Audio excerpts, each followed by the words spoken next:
Wena ku power bank. Sigenda bera no mbiri ko.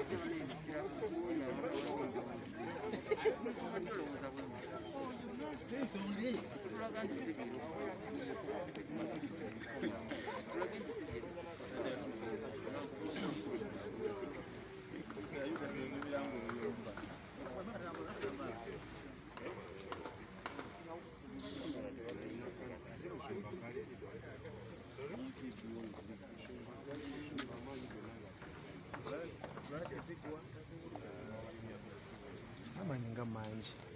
Nakuzina manyongo ina manji.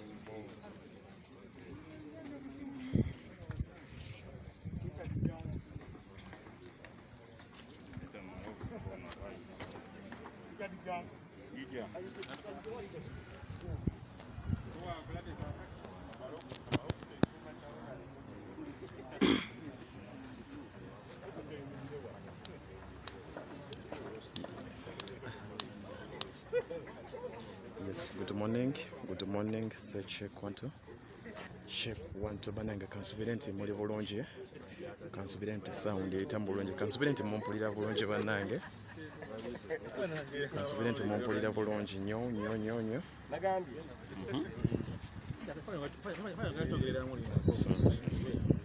Check 1 2. Check 1 2. Nagambye zabagera tuwezo gulimo.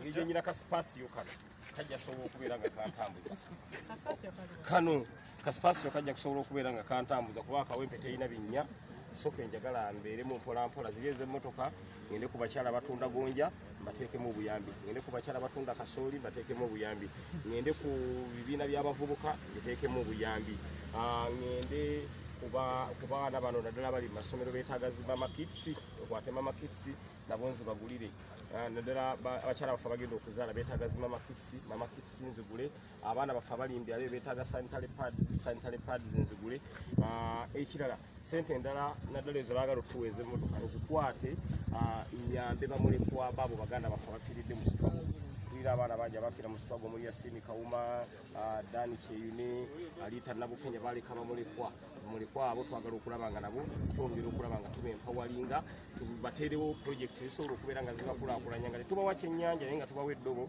okubeera nga beekubira nolwekyo zezimu ku nteekateeka zendiko nganze omubaka wa Kawempe North Constituency ez'emmotoka sijja gigula wabula ngenda zizza mu bantu ekirungi bannamawulire muzze mungoberera ebbanga bwentebe njagala okubeera nga ntambuza ensonga eno mu ngeri emu oba mu ngeri endala.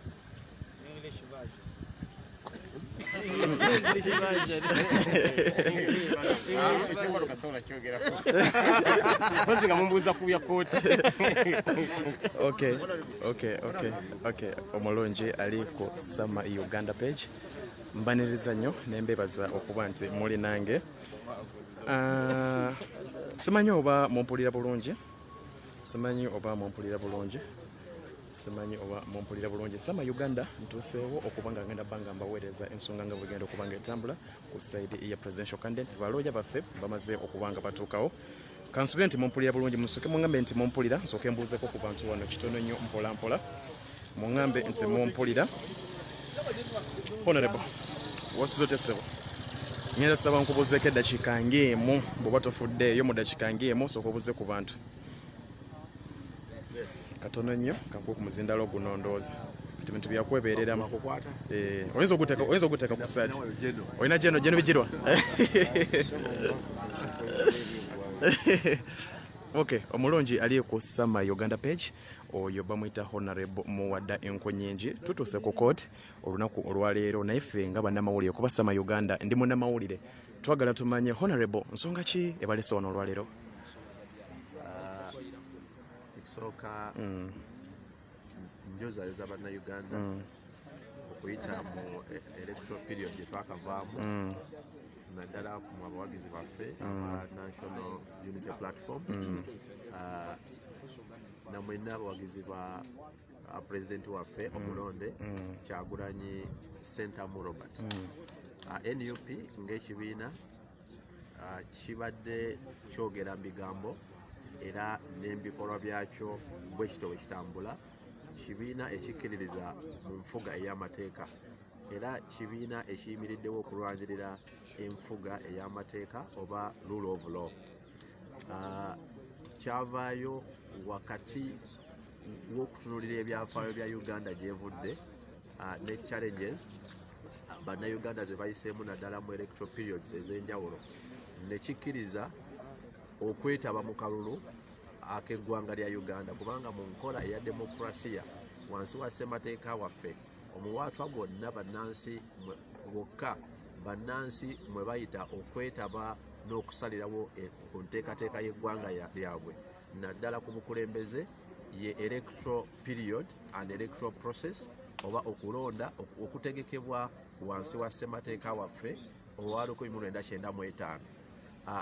NUP ng'ekibiina ne pulezidenti waffe omulonde Kyagulanyi Ssentamu Robert bakwetabamu n'ekigendererwa ekisooka okwegatta ku bannayuganda okulwana okweddiza obuyinza bwaffe. Tubadde ne message yaffe ng'erikkirira era pulezidenti waffe gy'abadde ayogera buli campaign program nti tuleme kubeera violent naye tubeera assertive, kwe bayita okulemerako n'obutava ku mulamwa.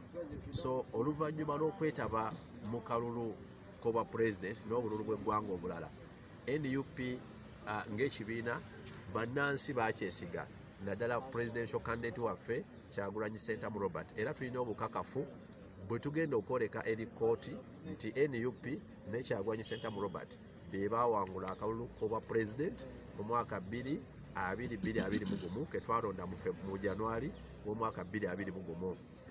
Wakati w'okusoomoozebwa kwonna obujulizi n'enkola ewakanya ebiba bikoleddwa nga biri wabweru w'amateeka, NUP ng'ekibiina ekikkiririza mu nfuga ey'amateeka era ekyeyama okulwanirira enfuga ey'amateeka giyite rule of law, egimu ku biwaatwa yasazeewo okutwala kwe kujja mu mbuga z'amateeka. Tuli wano ku Supreme Court eya Uganda nga twagala okukozesa n'okugezesa enkola y'ekitongole ekiramuzi okulaba oba bannayuganda basigazaayo eddoozi y'ekitongole kyonna ekisobola okwetengerera.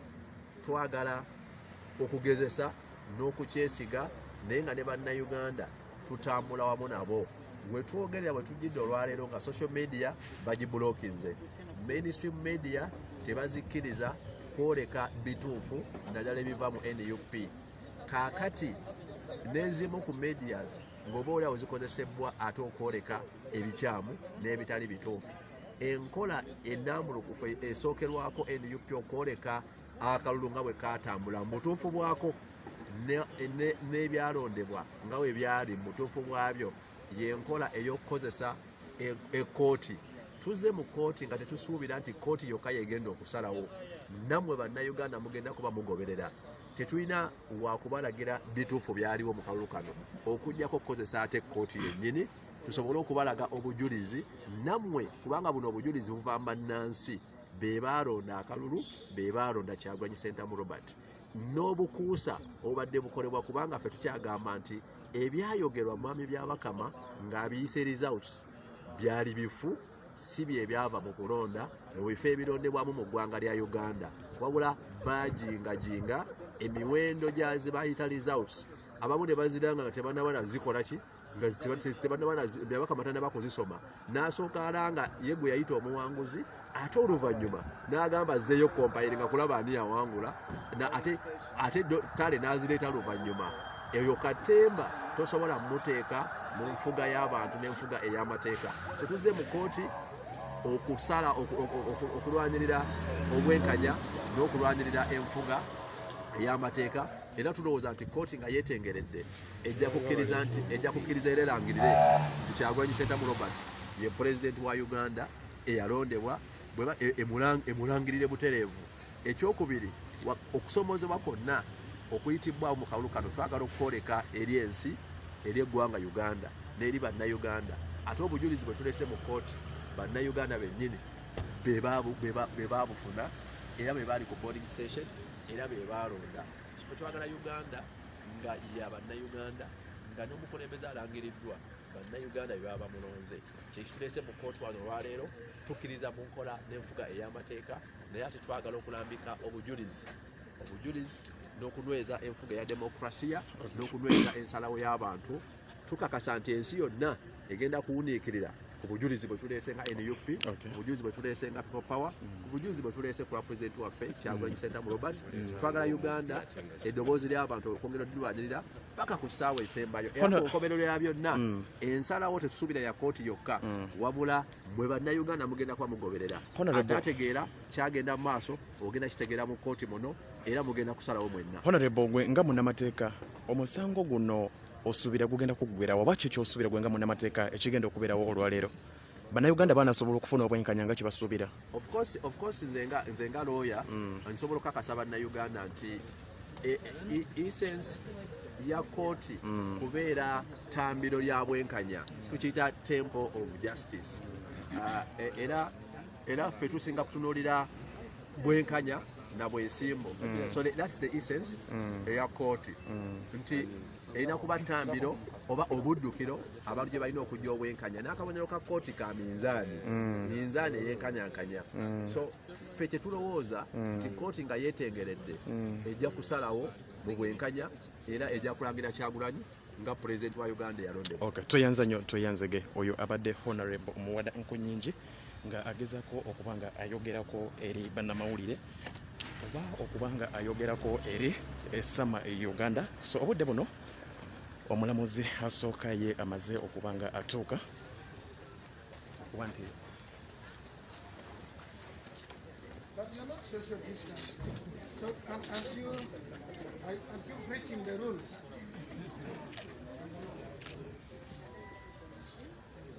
No, but you have to begin from here. Before you get there, the documents are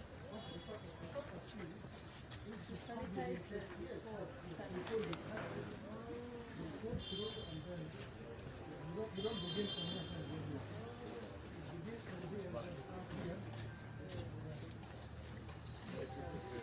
Yes. But these friends of ours, ladies and gentlemen, when the petitioners bring the documents, I do not expect you to crowd here. Are we clear?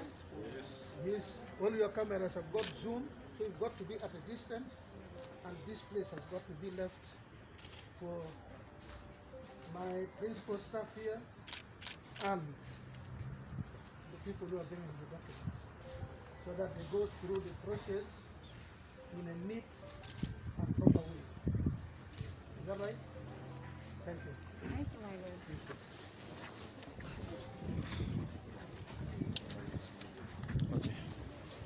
Okay, oli nange Sama Uganda okuba nga okutuusaako ensonga nga bwe zigenda ate okuba nga zitambula olunaku olwaleero so bwe kityo bwe kiri embeera bwetyo bweri oyo y'omu ku balamuzi abagenda okubeera mu musango guno olunaku olwaleero. So Sama Uganda enkomeewo mu luzungu nyinza okubagamba nti Sama Uganda is back in action. Nyabo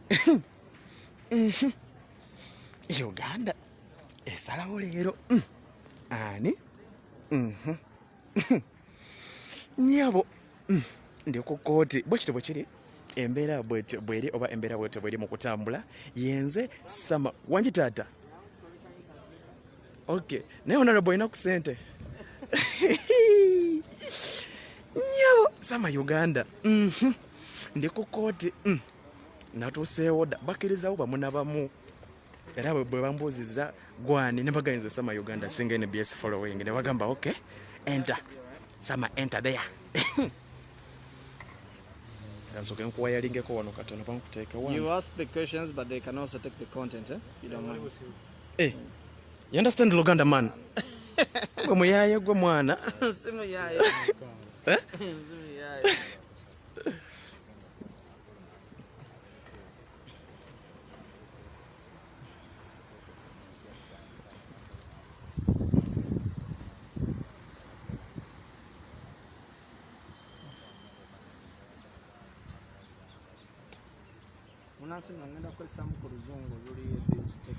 It's okay, man. And I'm giving objective view, not illegal or perspective. But being a politician and being a participant in the last electoral process, most of my adherence is going to be about my perspective of what I expect of the court today and the country at large. So just to brief you a little bit to shape your questions. All right. All right. It's okay. tekate obanye mu Luganda gamba all right.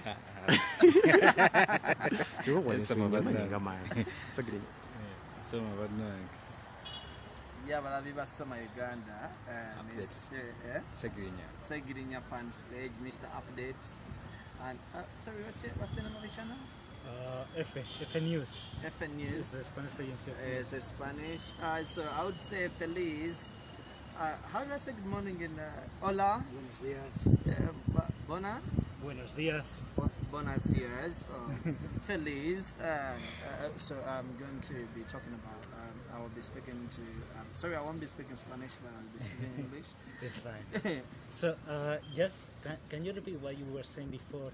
That for you already win because of the change of attitude, the change of mentality. Yeah, just say that. Yeah, literally, my quest for this interview is I'm speaking to the gentleman here on cameras, and I'm giving out my perspective on what I expect and what I see for this pre and post-election.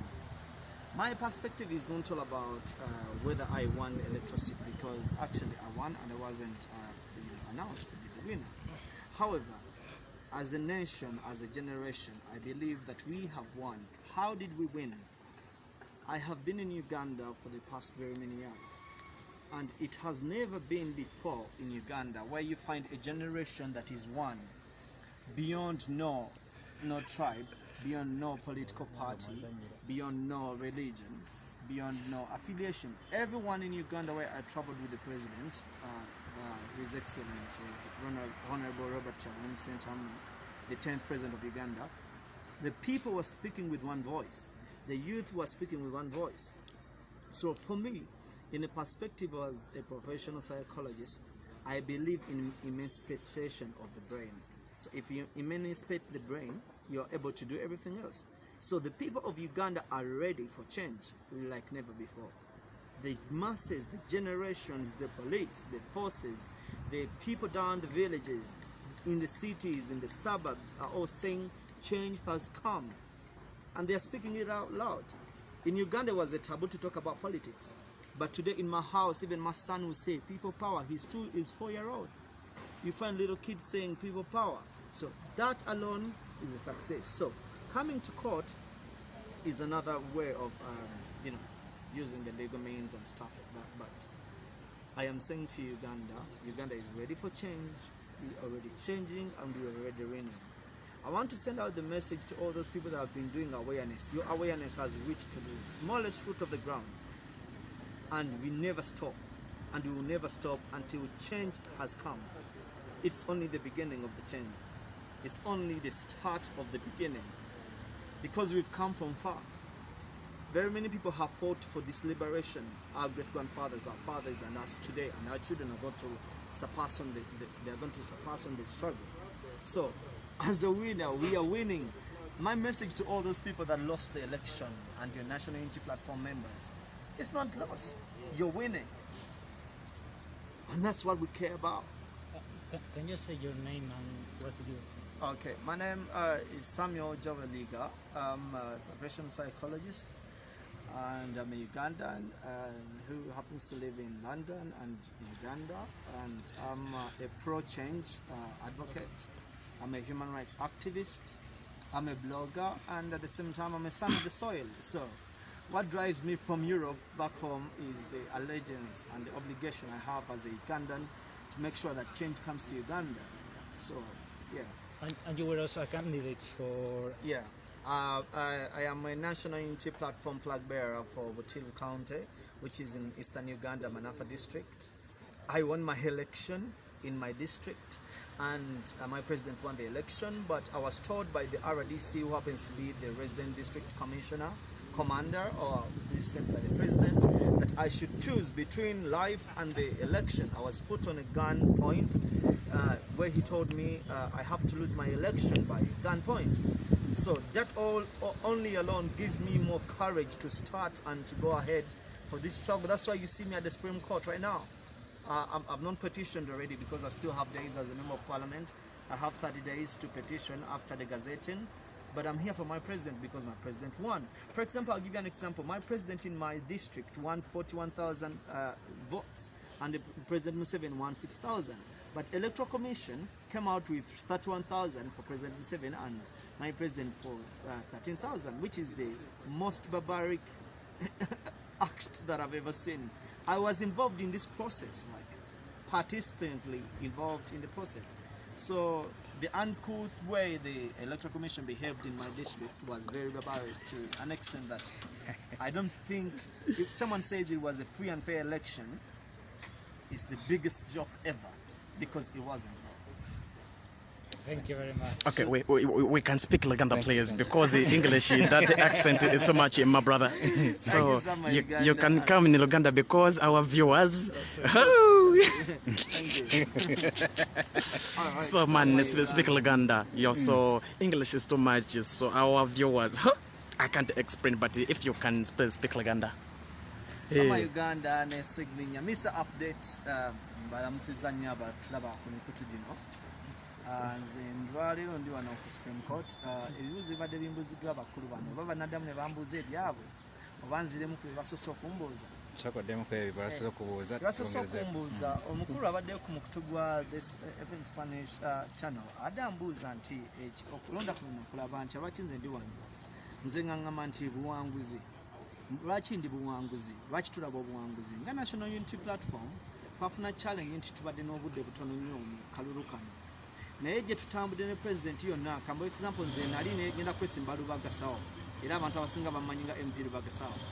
Naye nafuna kaadi, nasaba kaadi nensaba ekibiina kinsindika e Bugisu gye bayita e Butiiru mu Manafa district. Njagala mbabuulire natuka e Bugisu, abantu b'e Bugisu ne banjagala nnyo ate nga ndi musajja Muganda Nzeyiga Samojoy. Abasajja beyo banjagala, avubuka ne banjagala, avubuka ne babasiba ku lwanga, avubuka ne balwana kubanze polisi yansibanga, RDC yanchunyanga, nga gwengenda mu district ajja nankwata nansiba nakuba abaana. Era n'akalulu kange baakatwala n'amaanyi kuba nafuna obululu omutwe gumu 607, ng'owa independent alina obululu 105, ng'owa NRM alina obululu 561. Omusajja n'annumba ku tali sento RDC n'angamba wakati w'obulamu n'akalulu nondeko kimu. N'angamba nti wano si Bunnamwaya, go back to Bunnamwaya. Ne bakwata NRM ne bamulangirira n'amaanyi. Kyandaga nti tuli b'amaanyi era mwenna abali on pro change muli basajja b'amaanyi kubanga twawangula. Nze obuwanguzi mbulaba, obulamu si bulaba mu kalulu, obuwanguzi mbulaba mu bwongo. Kyembadde njogera ali mu luzungu nti emancipation of the brain. Musajja Bob Marley yagenda n'agamba emancipate yourself from mental slavery. Twali twawambibwa ng'Abannayuganda mentally. Niyo olwaleero, when I see people like Honorable Segirinya here, I see someone who has emancipated the brains and the minds of people of Kawempe South who were lost for 30 years, thinking one mind can be the only one that can change them, thinking that one mind, only the two educated ones are supposed to be in offices. Honorable Ndako kuddayo mu luzungu. Naye nzira okuddayo mu Luganda mbalaga nti obusobozi. Kyekyoga tukola. Obwongo bwe twawamba, obwongo bwali buwambibwa kati bwalokolebwa. Era ffe Kyagulanyi tukyawula nga president tumulaba nga generation ngenda kiza mu Luganda tumuyita generation flashlight. Mu luzungu omuntu yandise nga Messiah nti omununuzi tumulaba tetumulaba nga liberator because omununuzi abeera liberator. Tumulaba omuntu eyatujja mu buwambe ye Moses wa Uganda. Era Honorable Kyagulanyi tumwenyumirizaamu kimu, nze nava London nendeka ebirungi byonna ne nga ngenze Uganda. Kikulaga nti ekyandeeta tezaali ssente tekaali kalulu. You are the son of oil. Science. Madden make sense. I'm the son of the soil. Ndi mwana wa ttaka lino. Naye omwoyo gwe gwansindiikiriza okuva eri katwala akaluba akatwala n'amaanyi. Abantu abasinga bandali bavuddewo. niye mujjukire nga twala petition ya habeas corpus okujja mukulembeze bamujjeko amagye ne poliisi naliwo ndi ku Supreme Court saagala nnyo kamera kwanze kamera nzimanyi tuzibadde mu bbanga ate tezireta mmere naye it is not yet over until it is what over. The plan is still one. Era nade mpulira yabagamba nti tuna plan B. Tewaliyo plan B. Tuli ku A. Tetulinayo B, tulina A yokka. Nana kutu A atatu 100%. Era bo buyinza ne munkwata ba munkwatide bwede kwa tulina plan nda. Plan yaffe yakujja President Museveni muki. Abantu abasinga ade bagamba bo oli muzungu. Era nga bagaluddemu kabagambe nti you are the son of soil. I'm the son of the soil. All right. Ona otubiremu kumanya kuba bakuteko lya semu yalo yokka. Manya nze ga Samuel Joel oba abantu abamu bamanyi nga Samuel Joel liga oba MP Lubaga South omubwati eyo brand terikyuka ne balifuuka ba MP we Lubaga South emirundi mutwale brand yakyuka era bagigule njitunda akawumbi aka ke Uganda alyagala eri erinnya era olebo Aloysius Mukasa mugambe erinnya eryo nditunda milioni ki akawumbi kamu naye muganda wange honorable gwe kyo kyosuubira wano ekiyinza okuva mu kooti oluvannyuma lw'ennaku 3 kyo kyosuubira ekiyinza okuva olwalwo ekiyinza okuba munnayuganda essanyu lyonna gwe munsuubirayo nga munnamateeka oba nga amanyi ku mateeka kakati nze I've done masters in human rights law akamu tebakimanyi London awo twagenda mu covid awo nali nyina okubeera nga graduatinga mu masters zange kati little knowledge emu gye twasoma one of the modules we studied in human rights law is future politics tusoma engeri gye bakyusa obukulembeze nga tebayibye musaala I'm very sure ebintu byensomye mu kibiina nzembiraba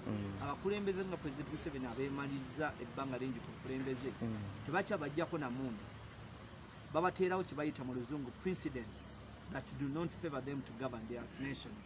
Twali tukirabyeko Uganda abasomye ku history bamuteerawo embeera nga takyasobola kugoverninga ggwanga Gaddafi bamuteekako embago Mugabe bamuteekako embago mujjukira bulungi ne Museveni wano kijja era nze mbagamba abatunuulira essaawa yonna muyinza okwekanga Kenya egaddewo ensalo ne Tanzania because they are partners with the great nations of human rights and or part of the NATO which is United States, the Great Britain and other countries as ensi zisoboka enkya ne zigamba Kenya oba yakyayagala okukolagana naffe Museveni asusse mugalewo ensalo ate nga kisoboka basobola okusalako obuyambi nga olabwe basazeko obuyambi essaawa zino kuba Uganda tubeererawo ku buyambi bw'abazungu yagala toyagala sente 70% of our budget is funded by foreign aid nti sente zetubeererako ebitunu 7 ku 10 bituweebwa abasajja bali ba buyambi through grants ne loans batuwola oluusi ne batugabira bugabizi kati bwe tuba tetulina grants ne loan ezo tugenda kwesanga nga tetusobola kubeerawo ng'eggwanga kuba n'omusolo gwe tufuna mu ggwanga mutono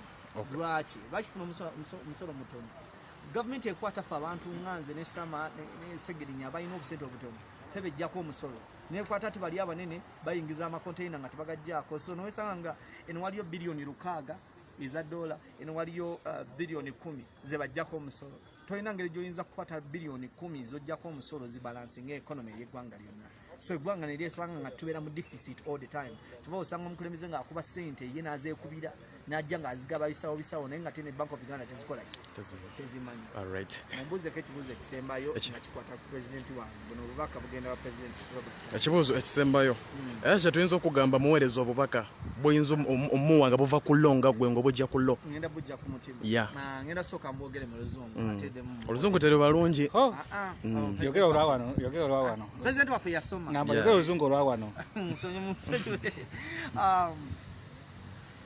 Your Excellency, the 10th President of Uganda, Senator Robert Chagulanyi, I am Samuel Joliga, your loyal servant, your loyal child, because you're my big brother. I would love to send you a message of allegiance that I'm so proud of you. We are so proud of you, and we've never been so proud of ourselves like the way we are proud today. You've given us a reason to carry on. You've given us a reason to rise up every single day out of our beds, out of our sorrows, out of our misery, out of our, our mental disabilities. And we wake up every day because you're a source of, the source of redemption. We look up to you not only as a president, but as a bigger brother. We see you as a messenger of of the good news, of the better Uganda, of the new generation, of the new change that we have never had in the past 30 years of myself as a child when I was growing up in Uganda. All I can say to you that you've made us so proud. We have no reason to ever doubt you whatsoever, never to give ourselves or to give up on ourselves just because of you, one person. And I would love to commend you that our children and our grandchildren will read your books. We shall read and write books about you. As I'm talking today, I'm writing a book called The 100 Days of Lockdown. And this book is about the change that was brought by your starting. Okay, tukoma mu Luganda katono nnyo tusooke tuddukemu ate tulaba abantu abalala. Owekitiibwa baka ogenda eri omukulembeze wange ow'ekkumi owekitiibwa His Excellency Robert Kyagulanyi Ssentamu, President wa Uganda ow'ekkumi.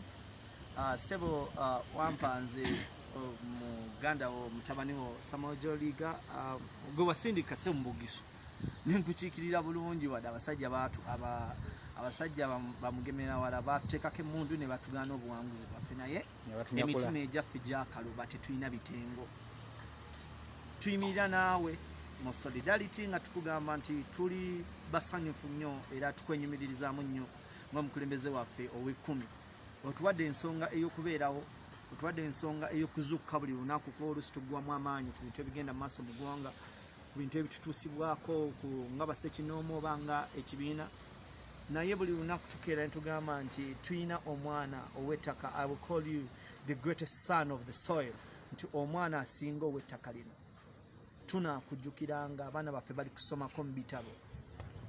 Era mpandiisa akatabo akayitibwa nti The Great Days of Lockdown, nti 100 Days of Lockdown, nti ennaku 10 ez'amagalo ez'omuggalo. Akatabo ako kali kugwe mukama wange omulungi era ndikawandiika mu dedication to you eri abaana bange n'abaliddawo emyaka 6 olwaleero nti balisoma ku musajja eyali Sabaagulanyi, omusajja eyanyeenya, omusajja eyasiguukulula, omusajja eyayimusa emitima gy'abaana nga Moses bwe yayimusa emitima gy'abaana Abayisirayiri. Tukwenyumirizaamu nnyo for God and my country. Nkwagaliza obuwanguzi n'okulayira nga 21 May nga President wa Uganda ow'ekkumi. I'm so proud of you. All right, thank you. Tweyanzege mukulu wange atenga honorable wa from Sadio yomwagala nnyo naye ayina engeri gyenjogereddemu Olungereza. So omusajja ono ayina engeri ayina akantu kanjogeredde bakata the son of soil neŋŋamba omusajja accent ngiringa eyapiira nyabo sama Uganda. So wendi natuseewo dda okuba nga agenda kuba nga nkutuusaako president agenda kuba atuuka mu ddakiika ezitali za wala nnyo ku bantu abampa message naye omusajja ayina ka accent kayogera nga kalingira ddala akoli omusajja piira. Oh my god, nangamba what? Nagamba I'm the son of the soil. Nangamba de tuli tukyali mu struggle eri wakati oba etandika butandisi. So embeera bwetyo bwe badde nga tufuna ku interview ku mwami oyo katono nnyonoza simanyi oba mbatuuseko ku Mr. Update ne kamuleke kandekera ba TV zino basooke bafuneko ko nabo bamufuneko ku interview entono. President agenda kuba atuuka any time, agenda akuba atuuka obudde bwonna ndoza ngenda bafunene ku Mr. Update nsooke mubuuzeko ku bibuuzo. Mr. Update awulira essanyu eriyitirivu ennyo okuba nti agenda mu parliament. Luli yampita nangamba sama jantu tugende mu parliament ekifo bwennatula ne mugamba honorable ndeka gyenva tomanyiiyo so ndekemu. Abasajja baconya musajja yambuuza sama Uganda tugamba omutima gwakaluba ate awo namuga awaleke namuga wallahi billahi tallahi awo waleke. Nyabo sama Uganda yenze ndio okubanga ngenda kutuusaako buli embeera bwegenda okutambula, buli embeera bwegenda okubanga etambula naye nga mbagala nnyo nenayongera okubagamba nti ya sama Uganda ngenda kola foundation ya kuyamba mama n'abaana abato bamama bebalese abatalina mwasirizi nebifaanana bwe bityo. So nakoze YouTube channel sagala kubeera buli kadde nga nzijambagamba leero mumpe kino lule mumpe kino kozi namwe nkimanyi nti muli bantu abakoowa. That's why nakoze YouTube channel bagita Sama Uganda Official ya YouTube channel yange yokka era nyinayo video 2 bagita Sama Uganda Official. So osobola okuginoonyako nosobola bonsubscribinga kitegeeza oba olina maama gwowonyeza okufa oba olina omwana gwowadde ekyokulya just kasito subscribinga bambi mbasaba tugendeyo ku YouTube channel yange eri Sama Uganda Official wali abadde bakola YouTube byesimanyi eyange nagikoze yesterday bagiyita Sama Uganda Official. So ngenda kulinda president mu bbanga tono nnyo oba mu dakiika ntono nnyo.